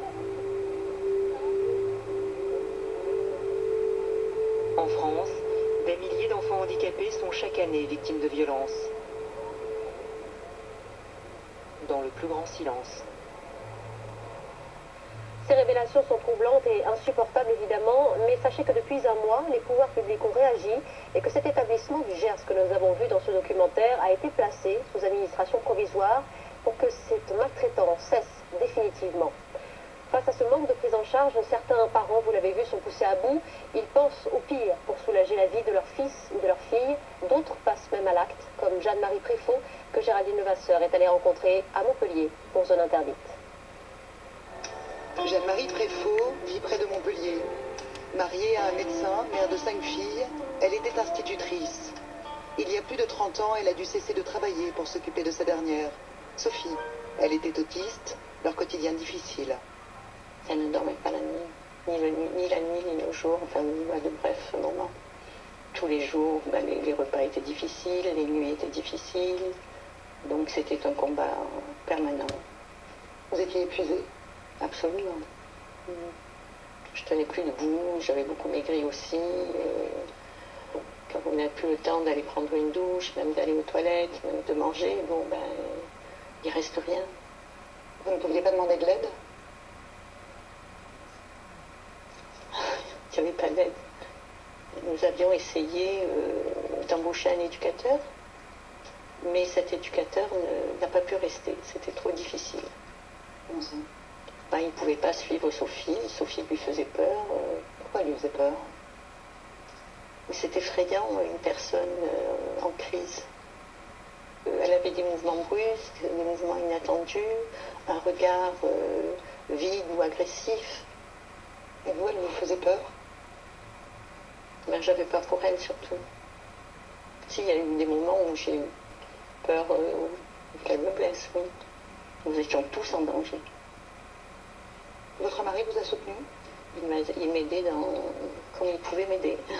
Quand il était là, oui. Sophie grandit. Elle a 23 ans. Jeanne-Marie la porte à bout de bras. Un établissement psychiatrique accepte finalement de la prendre en charge, mais Sophie y souffre. Elle est maltraitée. Jeanne-Marie n'en peut plus. Pour abréger son mal, elle décide de la tuer. Pourquoi ce jour-là? Parce que ce jour-là, j'étais tellement épuisée que je savais qu'on retournerait à l'hôpital. C'est un acte de courage? Je ne sais pas, je ne l'ai pas vécu comme ça. Je crois qu'il m'aurait fallu beaucoup plus de courage pour continuer à voir Sophie enfermée dans un hôpital. Et pas soignée du tout et enfermée en permanence dans sa chambre. À patauger dans ses excréments, à savoir qu'elle hurlait nuit et jour. Là, il m'aurait fallu du courage pour continuer à encaisser ça. Oui.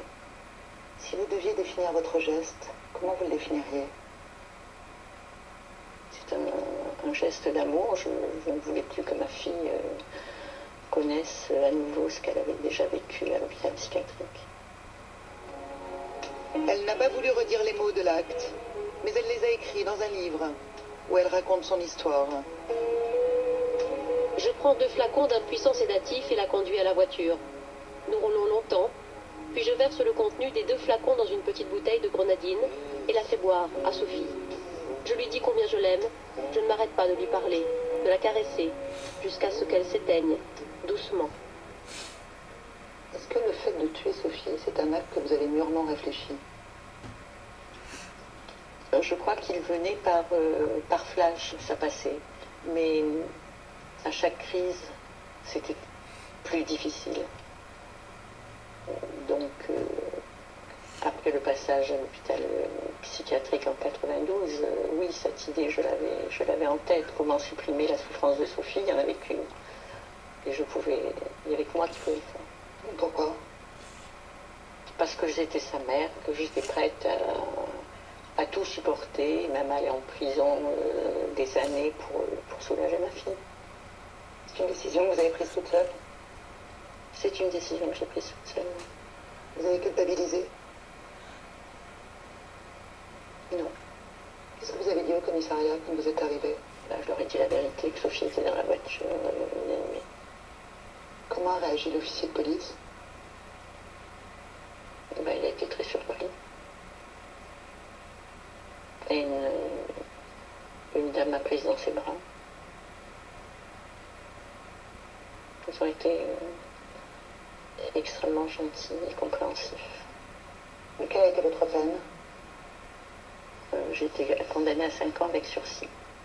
5 ans, c'était parce que j'étais hors la loi et que c'est un geste qui était condamnable par la justice.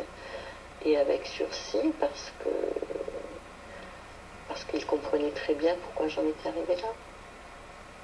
Et que finalement, peut-être, c'était pas moi qu'il fallait condamner, c'était aussi la société. Et ce manque de prise en charge, je ne parle pas des personnes en particulier, mais c'était la société qui m'avait laissé dans cet état-là, finalement.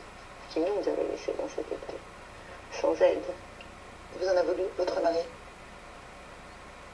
Je pense qu'il a compris, il a pu m'en vouloir et il a pu me pardonner aussi. Et il a pu être soulagé aussi de voir que Sophie ne souffrait plus. Et il m'a aussi remercié. On ne peut pas être content de ce qui est arrivé, mais quand on analyse, on se dit, pour Sophie c'est mieux. Et en même temps, je pense que tous les sentiments se mélangent. Vous y pensez souvent? Je pense beaucoup à Sophie tous les jours, oui. Aujourd'hui, Jeanne-Marie vit seule. Après le procès, ils se sont séparés avec son mari. Elle a voulu témoigner aujourd'hui pour que les parents d'enfants handicapés ne soient plus jamais abandonnés. Et nous sommes de retour sur le plateau de Zone Interdite en compagnie d'Albert Algou. Bonsoir Albert. Bonsoir. Vous vivez depuis 23 ans avec un fils autiste, qui s'appelle Bonaventure Bonny. C'est un très beau garçon qui mesure 1m90 et qui a des excès de violence à certains moments de sa vie. Vous allez nous raconter tout ça, incontrôlable. Mais je voudrais vous faire réagir tout de suite à ce témoignage très douloureux. Je me reconnais dans le témoignage de cet homme. D'abord peut-être l'âge, 23 ans, comme mon fils. Elle a été amenée à cette extrémité et il y a un grand nombre de parents qui, dans des situations de désespoir, de dépit, d'abandon, ont été amenés à penser à cela. Moi-même, j'ai été amené, certainement, il faut être franc, si ça peut servir à quelque chose, au moins que je le dise, c'est qu'on est amené, on pense, à en finir avec notre enfant. C'est quand même incroyable que dans ce pays, on en vienne à des extrémités pareilles. Pourquoi vous n'avez pas craqué, justement, vous? J'ai pu me trouver dans cette situation, pas complètement, Dieu merci, parce qu'avec ma femme, on a tenu le coup, parce qu'on a trouvé des aides, parce qu'on les a recherchées, parce qu'on s'est battu pour. Mais il y a des gens, ils n'ont pas cette chance. La violence de votre fils, elle se matérialise comment? La violence, elle est d'abord contre eux, l'automutilation, qui peut aller très très loin. C'est ce qu'on a vu là n'est rien. Il y a des automutilations absolument abominables. Il est allé loin, votre fils? Oui, il peut aller loin, je pense, mordant par exemple. On voyait cette jeune fille se taper la tête. Ça c'est un symptôme assez fréquent avec l'autisme. Et puis il y a la violence contre les autres, mais pour mon fils elle est prévisible. C'est quand on va s'opposer, j'allais dire, à cet toc répétitif, à ces refus, à ce moment-là, oui, ça va être... mais... Donc pour vous, ça vous est arrivé? Oui, bien sûr, ça a pu être des cas terribles. Se faire mordre, par exemple, ça peut être rien quand c'est un petit enfant, mais quand c'est un adulte qui vous mord, terriblement, vous avez tous les bras bouffés. Et là, comment on réagit dans ces cas-là? Alors, évidemment, vous êtes tenté humainement de lui envoyer un pain si vous en envoie un, parce qu'on est un être humain, mais c'est surtout ce qu'il ne faut pas faire. On voit votre fils faire différentes activités tout autour de nous ce soir. Il est aujourd'hui dans un établissement. Alors, il est aujourd'hui pas dans un établissement, il est aujourd'hui dans une maison qu'on a créée avec quelques parents. C'est une solution alternative que vous avez décidé C'est la solution d'avenir. Pour l'instant, c'est l'alternative, mais l'avenir, ce sont des petites structures. C'est-à-dire, la maison que l'on voit là, c'est une maison dans un petit village près d'Amiens, à Bouzincourt, qui pour l'instant, malheureusement, est totalement privé, que l'on tient à bout de bras. Mais l'avenir, il est là. Parce que c'est là que ces enfants, ces adultes, ces jeunes adultes, peuvent et pourront avoir une vie digne, une vie humaine, tout en ayant toujours leur handicap très lourd, mais on pourra éviter de les surhandicaper dans ces endroits-là. Alors que pour l'instant, dans les maisons, comme on l'a vu tout à l'heure, ils vont vers le pire, autant qu'ils meurent, à la limite. Et c'est ce que... Il y a une situation scandaleuse en France, c'est qu'il y a un débat sur l'euthanasie. Mais on a le sentiment parfois que les parents d'enfants handicapés sont poussés à l'euthanasie, à se dire plutôt la mort que ces conditions concentrationnaires, plutôt la mort que ces échecs répétés, plutôt la mort que de voir nos enfants maltraités, médicamentés, abrutis, baveux. C'est possible en France d'accueillir ces personnes avec de graves troubles du comportement, c'est possible de faire des choses qui ne soient pas ruineuses, qui soient même rentables, et les petites structures comme pour lesquelles je milite, c'est l'avenir et elles sont moins coûteuses que des structures énormes qui sont pas toutes blâmables, heureusement, mais à mon avis, l'avenir, c'est ça. Alors Albert, je vais vous poser une question d'avenir aussi. Qu'est-ce qui vous préoccupe le plus pour la vie de demain avec cet enfant, avec Bonnie? Ce qui me préoccupe pour la vie de demain pour mon fils, c'est ce qui préoccupe tous les parents du monde, que leurs enfants soient handicapés ou non, c'est qu'est-ce qu'ils vont devenir lorsqu'ils seront plus âgés et lorsqu'on ne sera plus là. C'est plus crucial pour des enfants handicapés, parce qu'ils ont besoin d'aide. Hein. C'est plus crucial pour toutes les personnes dépendantes. Donc, quelle va être leur dépendance? Est-ce qu'elle sera digne? Est-ce qu'elle sera humaine? Ou est-ce qu'elle ne le sera pas? Donc la grande angoisse, c'est celle-là. C'est ce qu'on essaye de construire en ce moment. Est-ce que ça va durer? Est-ce que ça va être reconnu suffisamment pour que ce soit solide? Voilà, tout simplement. Et qui assurera à votre place cette responsabilité? Alors, vous avez la réponse pour votre fils? Je n'ai pas la réponse, parce qu'on ne peut pas demander à ces autres enfants de porter ce sac à dos bien pesant qu'est le handicap d'un frère ou d'une sœur. Qu'ils s'en soucient, oui, mais qu'ils soient responsables, c'est pas eux qui les ont mis au monde. Donc, je pense que là, la société a un rôle à jouer. Quand je dis la société, c'est les institutions. Il y a des choses qui existent, qui sont très bonnes, il y a des choses qui fonctionnent très bien. Il faudrait que partout, ça fonctionne à peu près bien. Merci beaucoup, Albert Algo, pour ce témoignage. Et je vous signale que 20 enfants handicapés mentaux naissent chaque jour, qui vivent à la maison ou en établissement. En tout cas, c'est en dénonçant ces actes de maltraitance, comme nous l'avons fait ce soir, qu'on combat justement ces dérives. Je vous donne ce numéro de téléphone unique, le 3977, pour signaler ces actes de maltraitance sur les personnes handicapées. Si vous souhaitez, vous aussi, pousser la réflexion plus loin encore, je vous recommande l'enquête de nos